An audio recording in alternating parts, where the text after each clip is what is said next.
Hi friends, ഇന്നത്തെ വീഡിയോയിലേക്ക് സ്വാഗതം. നമ്മളിന്ന് പറയാൻ പോകുന്നത് ചെക്ക് ഡാമുകളെ കുറിച്ചാണ്.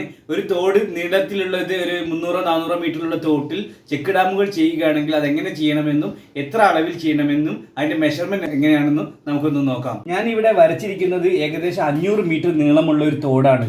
ഈ തോടിൽ ഏകദേശം ഒരു 40 മീറ്റർ അല്ലെ 50 മീറ്റർ മാറിയിട്ട് അല്ലെങ്കിൽ ഒരു 60 മീറ്റർ മാറിയിട്ട് ഓരോ സ്ഥലത്തും നമുക്ക് ചെക്ക് ഡാം നിർമ്മിക്കാം.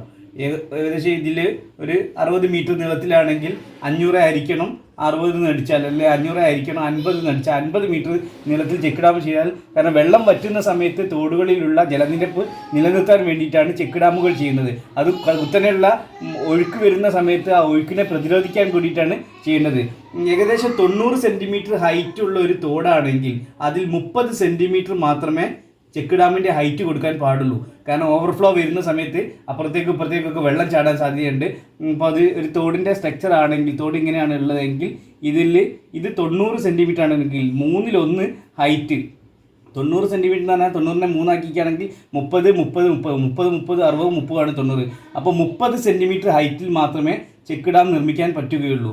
30 സെൻറ്റിമീറ്ററിലുള്ള ചെക്ക് ഡാം നിർമ്മിക്കുകയാണെങ്കിൽ അതിൻ്റെ നീളമുണ്ടാകും, അതുപോലെ ഹൈറ്റ് ഉണ്ടാവും, അതുപോലെ അതിൻ്റെ വീതിയും ഉണ്ടാവും. ഇത് വെച്ചിട്ടാണ് ഒരു ചെക്ക് ഡാം നിർമ്മിക്കുന്നതിന് എത്ര ആളുകൾ വേണമെന്ന് കണക്കാക്കുന്നത്. ഇത് ഏകദേശം 2 മീറ്റർ നീളമുള്ള തോടാണെങ്കിൽ, വീതിയുള്ള തോടാണെങ്കിൽ അതിൻ്റെ 2 മീറ്റർ 2 ഇൻറ്റു, അതുപോലെ 30 സെൻറ്റിമീറ്റർ ഹൈറ്റിലാണെങ്കിൽ 0.3 ഇൻറ്റു. ഇപ്പോൾ 2 ഇൻറ്റു 0.3 30 സെൻറ്റിമീറ്റർ ആണ് ഇതിൻ്റെ ഹൈറ്റ്. 90 ഇതിൻ്റെ തോടിൻ്റെ മൊത്തം ഹൈറ്റാണ്. ഗ്രൗണ്ട് ലെവൽ മുതൽ ഇവിടെയുള്ള തോടിൻ്റെ അടി വരെ ഉള്ളതിൻ്റെ ഹൈറ്റാണ് 90. 90 ആണെങ്കിൽ 30 സെൻറ്റിമീറ്ററോ 0.30 സെൻറ്റിമീറ്ററോ ഉള്ളൂ ഹൈറ്റ് കൊടുക്കാൻ പാടുള്ളൂ. അപ്പോൾ 0.3 ഇൻറ്റു ഇതിൻ്റെ വിടുത്ത് ഏകദേശം വെള്ളം ചാടാതിരിക്കാൻ വേണ്ടിയിട്ട് ഒരു 50 സെൻറ്റിമീറ്ററും ഉണ്ടാവും. അപ്പോൾ 2 ഇൻറ്റു 0.3 ഇൻറ്റു 0.5 അത് നമുക്ക് എത്രയാണെന്നൊന്ന് ചെക്ക് ചെയ്യാം. അപ്പോൾ തോടിൻ്റെ വീതി 2 ആണ്. 2 മീറ്റർ ഇൻറ്റു 0.3 ഹൈറ്റാണ്, 0.5 വിടുത്തുമാണ്. ഇതിൻ്റെ വീതിയിലുള്ളത് 0.5 ആണ്. അപ്പോൾ ഈ 0.5 വേണമെങ്കിൽ 0.6 0.7 ആക്കാം. വെള്ളം ഇതിനുള്ളിൽ കൂടി പാസ് ചെയ്യാതിരിക്കാൻ വേണ്ടിയിട്ട് അതിൻ്റെ വിടുത്ത് കൂട്ടുന്നതുകൊണ്ട് കുഴപ്പമില്ല. ഇത് ചെയ്യുകയാണെങ്കിൽ 2 ഇൻറ്റു 0.3 ഇൻറ്റു 0.5 ചെയ്യുന്ന 0.3 m3 ഒരു m3 3 അംശം മാത്രം 0.3 m3 മാത്രമേ ഇതിനുള്ള പണിയുള്ളൂ. അപ്പോൾ 0.3 m3 ഒരു m3 എത്രയാണ് ചാർജ് എന്നും 0.3 m3 എത്രയാണെന്നും ചാർജും വരും.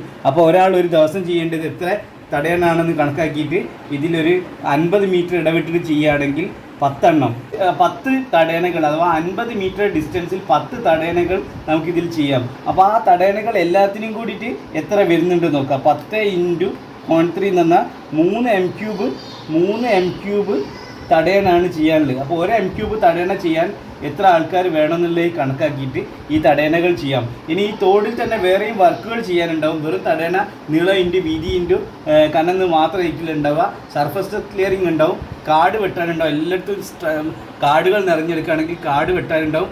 അതുപോലെ സിൽറ്റ് അടിഞ്ഞെടുക്കുന്നുണ്ടെങ്കിൽ സിൽറ്റ് റിമൂവൽ ചെയ്യാനുണ്ടാവും. പിന്നെ അതുമല്ല തടയണകൾ ചെയ്യുന്ന ഏരിയയിൽ തോടിനെ ഉള്ളിലോട്ടാക്കിയിട്ട് ചെത്തിയെടുക്കണം. അപ്പോൾ അതിനുള്ള മണ്ണെടുത്ത് മാറ്റുന്നതിനുള്ള earth work excavation, silt removal ചെയ്യാനുള്ളത് അതിൻ്റെ കൂടെ 2 ഭാഗം എടുക്കണമെങ്കിലുള്ള മണ്ണെടുക്കണമെങ്കിലുള്ള ആ ഡാറ്റ ഉപയോഗിച്ചിട്ട് ഒരു ക്യൂബായിട്ട് m3 കണക്കിന് 0.3 m3 പിന്നെ ചെക്ക് ഡാം ചെയ്യാൻ പറ്റുന്ന രീതിയിലുള്ളത് ഓരോന്നാക്കിയെടുക്കാൻ അത്രയും വർക്കുകൾ ഈ ചെക്ക് ഡാമിലുണ്ടാവും. അപ്പോൾ ഇപ്പോൾ മഴക്കാല പൂർവ്വ ശുചീകരണം അതുപോലെ അങ്ങനെ പറയുന്ന സമയത്തും തോട് നവീകരണം ചെയ്യാറുണ്ട്. അതുപോലെ വേനൽക്കാലമാകുമ്പോൾ വെള്ളം തടഞ്ഞു നിർത്തുന്നതിന് ആവശ്യമായ ചെക്ക് ഡാമുകൾ കൊടുക്കുമ്പോൾ ഇപ്പോൾ ഏറ്റവും സർവ്വസാധാരണമായി ചെയ്യുന്ന ഒരു വർക്കാണ് ചെക്ക് ഡാം നിർമ്മാണം. അപ്പോൾ ചെക്ക് ഡാം നിർമ്മാണത്തിനുള്ള ഡാറ്റകൾ ഇതുണ്ടാവുക. ഷീറ്റിലേക്ക് ഫോം ഫില്ലപ്പ് ചെയ്യുകയാണെങ്കിൽ ഒരാൾ എത്ര എണ്ണം എടുത്തു, ഓരോ ദിവസവും എത്ര ആൾക്കാർ എത്ര എണ്ണം എടുത്തു എന്നുള്ളത് കിട്ടും. എസ്റ്റിമേറ്റ് ഉണ്ടാക്കുമ്പോൾ തന്നെ എത്ര m3 ഉണ്ടെന്നും, ഒരു ചെക്ക് ഡാമിന് ഇത്ര m3 ആണെങ്കിൽ നിങ്ങളുടെ അവിടുത്തെ തോട് എത്രയാണെന്നും അതിൻ്റെ വീതി എത്രയാണെന്നും അതിൻ്റെ എത്ര കനത്തിൽ ചെയ്യണമെന്നും എത്ര ഹൈറ്റിൽ ചെയ്യണമെന്നും കണക്കാക്കിയിട്ട് അതിനൊരു ക്വാണ്ടിറ്റി കിട്ടും. അപ്പോൾ ഒരു ചെക്ക് ഡാം ചെയ്യുന്നതിന് എത്ര ക്വാണ്ടിറ്റി എന്നും അതിൽ എത്ര എണ്ണം എത്ര മീറ്റർ ലെങ്ത്തിനുള്ളിൽ ചെയ്യണമെന്നും കണക്കാക്കിയിട്ട് അത്രയും ആളുകളെ വിന്യസിക്കാനുള്ള എസ്റ്റിമേറ്റാണ് പഞ്ചായത്തിൽ നിന്നും നൽകുക. അപ്പോൾ അത് നോക്കിയിട്ട് നിങ്ങൾ ചെയ്യുക. അതിൽ തന്നെ ഈ തോട് വെട്ടിയിട്ട് ക്ലിയർ ചെയ്യാനുണ്ടെങ്കിൽ അത് എസ്റ്റിമേറ്റിൽ ഉൾപ്പെടുത്താൻ വേണ്ടി പ്രത്യേകം ഓഫീസിൽ അറിയിക്കേണ്ടതുണ്ട്. അത് അറിയിക്കുക.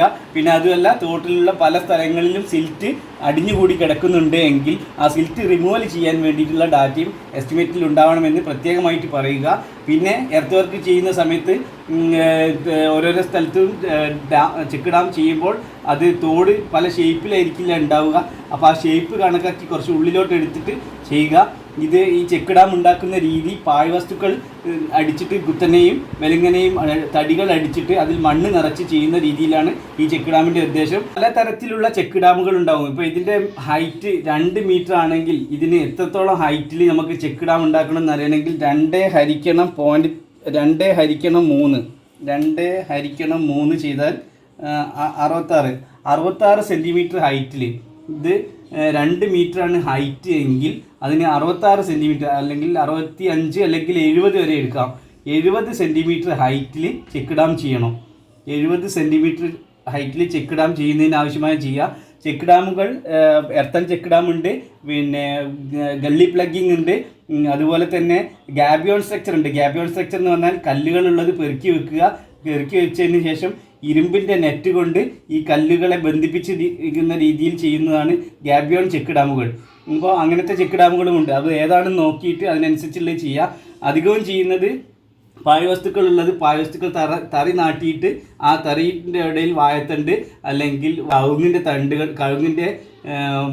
കവുങ്ങിൻ്റെ അലകുകൾ അതെല്ലാം വെച്ചിട്ട് അതിനുള്ളിൽ മണ്ണ് നിറച്ച് ചെയ്യുന്ന ചളിയും മണ്ണും കല്ലും നിറയ്ക്കുന്ന രീതിയിലുള്ള ചെക്ക് ഡാമുകളാണ് സാധാരണയായി ചെയ്യാറുള്ളത്.